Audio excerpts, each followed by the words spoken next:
Welcome back, everybody. Episode 2. Today we're going to talk about Jaguars and Steelers, both games they played this year. Jaguars won both of them at Heinz Field. More specifically, we're going to take a look at what cost Todd Haley his job. Did he do things on the offensive side of the ball in the first game that he could have changed for the second game, or did he just keep hitting his head against the wall and trying for the same thing to work over and over again? And eventually the Jaguars just got wise to it. A lot of neat things in this episode, so I'm glad you're here. Let's get to it. Just so we're all on the same page, let's take a look at the Jaguars' defense. They'll run typically with a single high safety, and then they'll play man on the corners, right? So it'll be a cover 1, or sometimes it'll be cover 3 because those corners will also drop back and play zone. But just schematically, we'll take a look at it. You'll have the single high safety, man on the corners, and then linebackers play a nice little zone.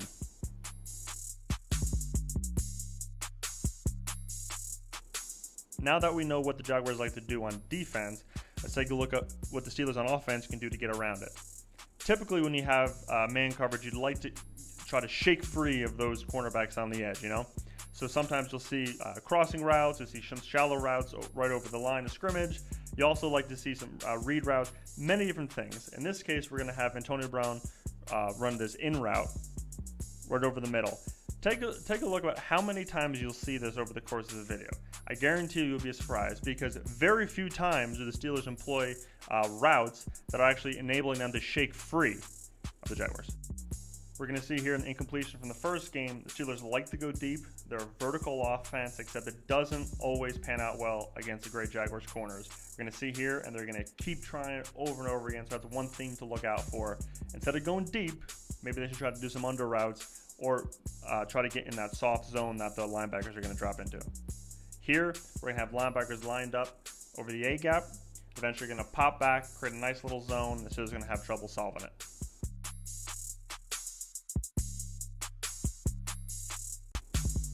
This is 11 seconds left in the first half. It looks like the Steelers can get a nice little route here to Martavis Bryant crossing over the middle. However, 11 seconds, got to go for it. Jaguars know that they drop everybody back. AB is covered, and of course, Steelers get nothing for it. Great defense. They know what you want to do, and they will neutralize it. Here we're going to see the single high safety again. Linebackers playing a nice zone. Man on the outside, Antonio Brown. Steelers are going to keep trying, as they always do. Try to go deep. It doesn't work out well. They really should have thought about something else. And this is in the first game. Wait till you get to the second game. Just repetitive.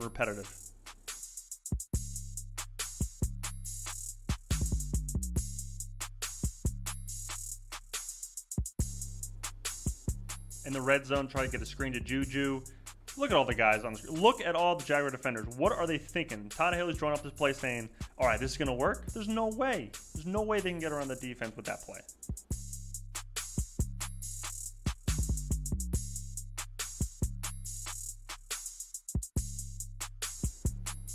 Now this play isn't too bad. Actually, they have a chance to get it complete to Antonio Brown over the middle. Nice little crossing in route like I mentioned earlier. Except right as Big Ben throws it, he's getting hit in the face. Jaguars defensive line. All right, this is the first play that the Steelers had in game 2. When I saw this live on TV, it was a bad omen. I knew things were not going to go well. You're spreading everybody out against Jacksonville Jaguars' fast defense with these great corners, and you're throwing a little out route 10 yards down the field to Antonio Brown. He's covered. What are they doing? This is ridiculous. Pound the ball up the middle. No. First play of the game, you're going to do this little dinky pass when Antonio Brown is blanketed. It's a disgrace. Myles Jack here, just a nice individual play with the interception. Not much you can do about that. This is a great job by the linebackers. They're not going to take the bait. They're not going to go after Le'Veon Bell. They're actually going to peel back and get back into the zone. Big Ben's got nothing on this play, and he makes a really bad decision throwing to about 3 guys. Could have got picked. Look at the right side of this defensive line, just pounding in, destroying the Steelers' offensive line. Big Ben's got to get outside, and like I said, makes a bad decision. This here's actually a nifty little route. Le'Veon Bell's going to come to the flat. Looks like it's going to him, but then the receiver's going to pop in. However, incompletion. If Big Ben would have held on the ball a little bit more, there's plenty of green grass in the middle.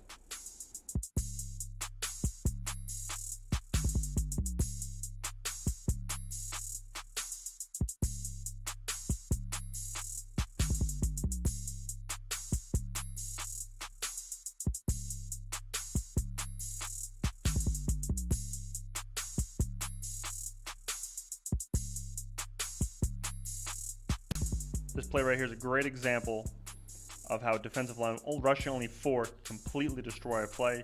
You see everybody lined up over the center of the guard. They pop back, only rush 4, still gets through, hits Big Ben, ball goes nowhere. This here is one of the infamous 4th down plays, 4th and 1 if I'm not mistaken.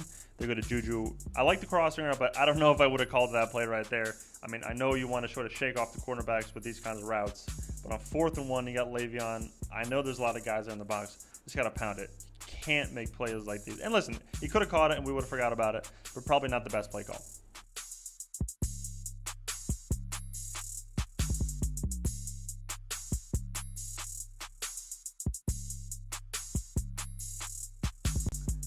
Here we're going to see Juju come in for wide receiver screen. The 2 inner receivers then a pop out block or create a nice little pick. Really, Big Ben could have gone there, gone to the Juju, got a couple yards, but not much. The Jaguars linebackers all over it. Eventually gets chased out, ball gets deflected. Jaguars defense all over it.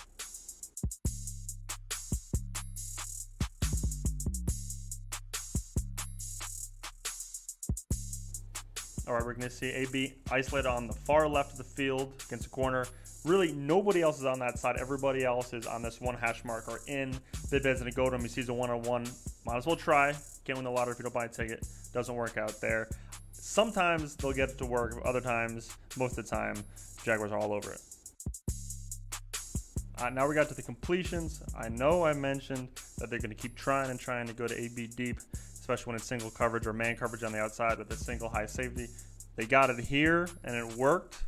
Maybe this is one of the reasons they kept trying and later in the game and also in game 2. So they thought, hey, got it that first time. Let's keep trying. AB makes a great catch. What else is new? If you're going to run screens against the Jaguar defense, try to do it over the middle. If you do it to the outside, that means their linebackers are going to get to use their best characteristic, that speed, and they have great corners that can tackle. Maybe do some screens over the middle to catch the over pursuit. Here, we're going to see a nifty little play that actually works. Big Ben's just shovel it off. As 1 linebacker on the top of the screen is going to drop down. He's got to run all the way to get to Le'Veon. The other ones are going to follow Bryant that's in the slot. Ends up working.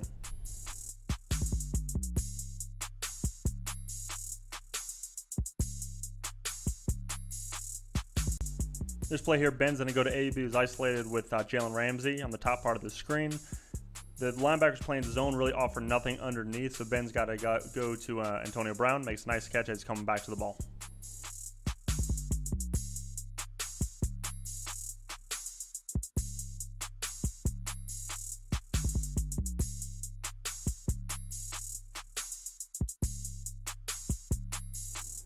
Now this is a play we're going to see a couple times today. Juju's in the slot. He's going to sort of go out and curl back in, sort of like this gentle curve.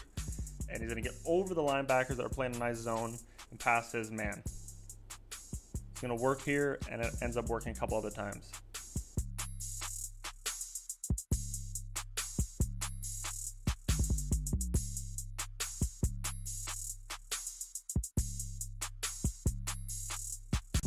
Nice job here by AB. The linebacker is going to drop in under. He goes around, and he pops back in for the middle. Really bad job of tackling by Jalen Ramsey. He's usually pretty sound at that.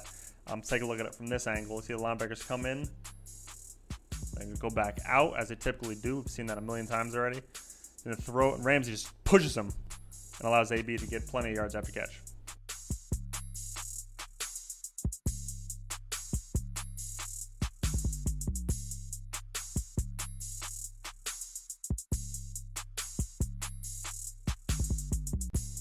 Steelers on the 15-yard line. They're going to have to find their way through the zone defense that the linebackers are playing.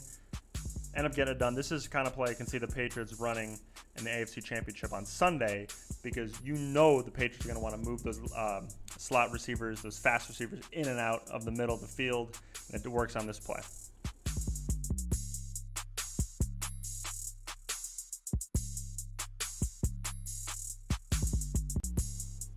We're going to see the Jaguar linebackers lined up in the A-gap, double A-gap, right over that center, 53 Pouncey. They're going to pop back. One's going to follow Le'Veon. Ben makes a great throw to the outside. Brown keeps his feet in bounds. You ever see this play? We just saw it a couple minutes ago. They slice little curl from the slot that comes in over the linebackers but under the safeties. Worked that time, worked again here. Once again, have AB at the top of the screen. He's going to come in. The Corner's playing zone on the outside. He's going to come in under the safety over the linebacker. See this time and time again. Steelers could have ran it more. Then again, maybe the Jaguars would have got, caught on after a while. But this is definitely one of the plays that kept working. One of the zones that kept working. The Steelers kept going right over the middle off of that right side. Here's something the Steelers should have done a lot more of. You see bottom of the screen, Martavis Bryant against Ramsey.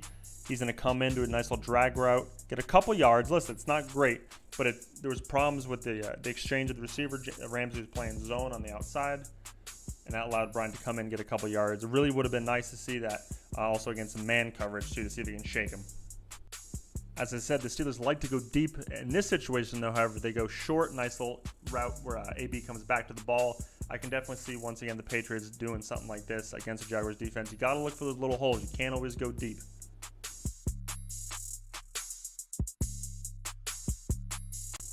Another wide receiver screen route, and he gets smothered, as always.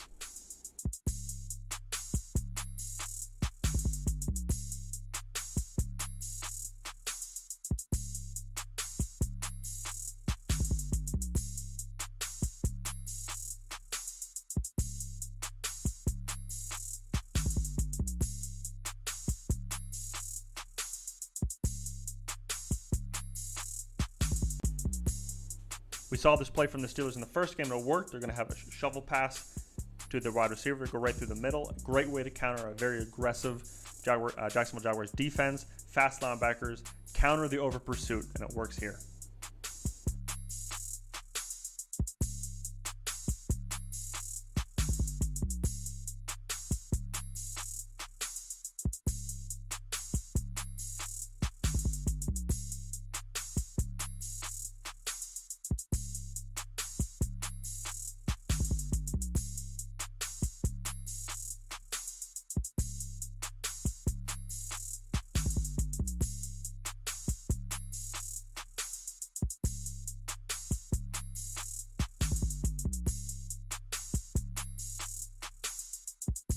Here's that great throw at the end of the first half to Martavis Bryant for the touchdown.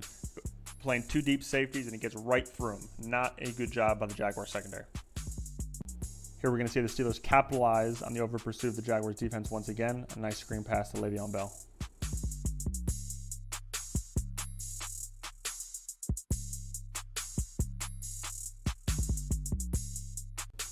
You may be thinking, where's all the play action passes? Well, the Steelers were losing for most of the game, so they weren't running the ball. Therefore, play action wasn't going to be as efficient. Ben makes one of the best throws of the afternoon right here. Vance McDonald over the linebacker in a perfect spot right where it needs to be. That's why he's Who said Big Ben's getting old? What a beautiful pass, Le'Veon Bell. He noticed the mismatch. Telvin Smith's on Le'Veon. Puts the ball right where it needs to be. Great job. Ben's going to put Martavis Bryant in motion. It's something we're going to see a lot, and if you haven't already, especially when the running game, when we start analyzing the running game. This time, the Jaguars linebackers do bite on the play action, and it's created a nice little screen opportunity for McDonald.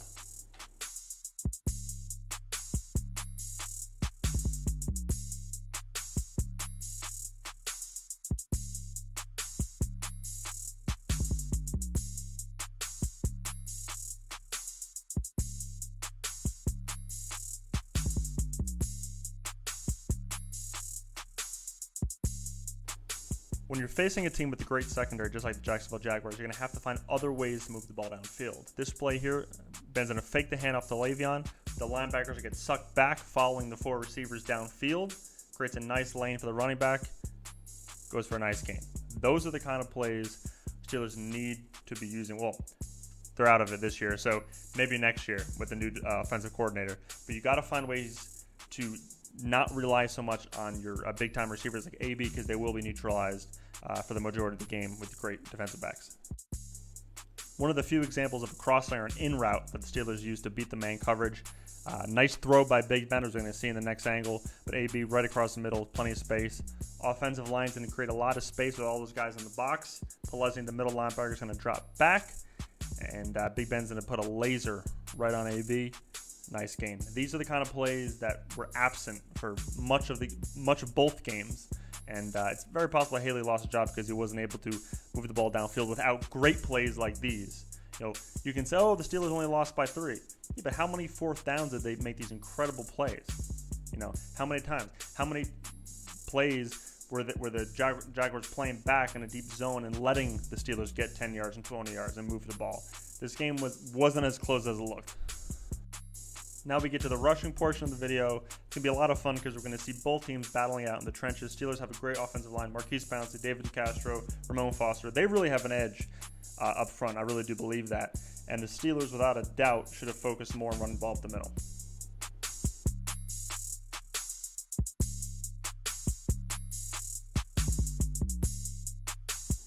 This is one of the cooler things you'll see. They put Martavis Bryant in motion.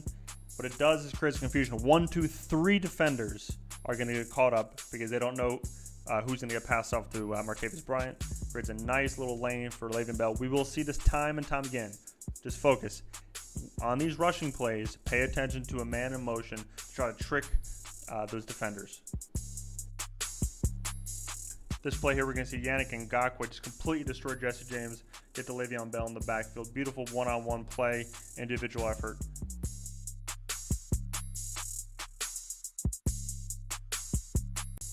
Just like in the last video, we're going to see Jesse James trying to block one of the great Jaguar defenders. This time it's Dante Fowler Jr. He's able to get around James, tight end.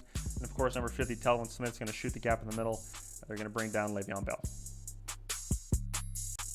This play here is a great example of the team speed that the Jaguars have. All the linebackers are going to crash in. Even the safety, single high safety in the back is going to come in also. And Le'Veon's going to try to cut this way, cut that way. He's got nothing. They wrap him up. Great speed by these guys.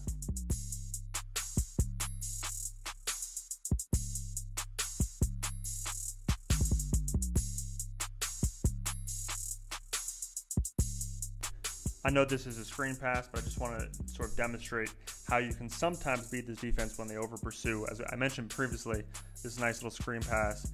The defender's going to come in off the edge, and they are able to get a couple yards up the middle.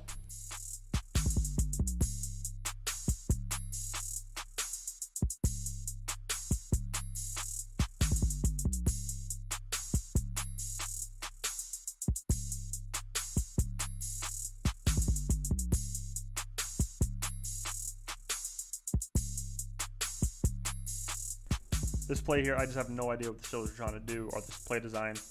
You see they all crash in to get Le'Veon Bell. Pretty easy for them. Fast defense. They'll get to him. You have 4 guys on the left side of the line of scrimmage and 1 guy over the center. When they get in there, and what's Jesse James doing? How is he supposed to block that defensive end right there? I mean, seriously. There's nowhere for Le'Veon Bell to go.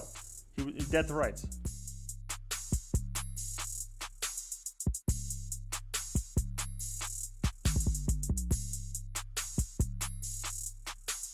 Watch this play the right side of the line. Chris Hubbard, number 74, is in for the injured Marcus Gilbert. Gets completely destroyed by 6'8", 300-pound Calais Campbell. Completely manhandled, and it just destroys the whole play. He's going to throw him to the ground and meet Le'Veon Bell. Here's another play filed under the what were they thinking category. If you watch in the next angle, they're going to try to put the receiver in motion like in the first game, and I pinpointed that they try to get the linebackers confused and get in a bunch on the left side of the screen. We talked about this already. They're going to try it this time. Jaguars do not fall for it, and they just completely manhandle the Steelers' offensive line. Le'Veon Bell gets brought down easily.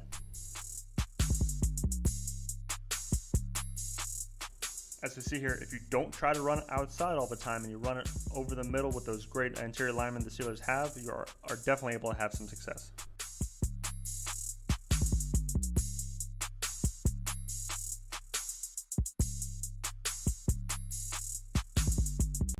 This is just great individual effort and knowledge by Telvin Smith because it almost seems like he knows what's going to happen. He just runs right in between the tackle and the guard on the left side, gets a Le'Veon shoestring tackle.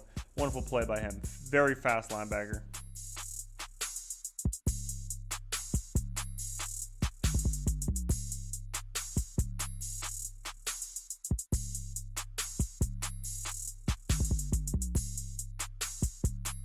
As we previously mentioned, try to take advantage of the very quick Jaguars defense. They'll tend to over-pursue.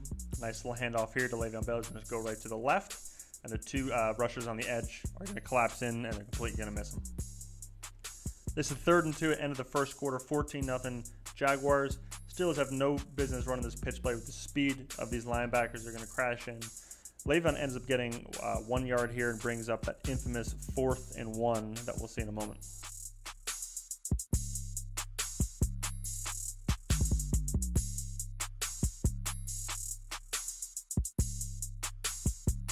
All right, so this is the infamous 4th and 1 pitch play to Le'Veon Bell. Star of this play, Jalen Ramsey in the bottom of the screen. He's going to end up giving a nice tackle. Steelers have no business running this play, just like the pitch play prior.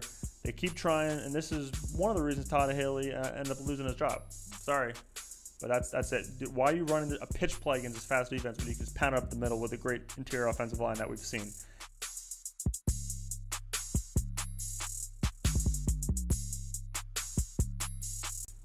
Here we're going to see the Steelers run out of the I formation and gets a great gain for Le'Veon Bell. The next play that I'll show you is also out of the I formation right here. Makes you kind of think, why do they keep going outside and running these pitch plays, especially in 4th down?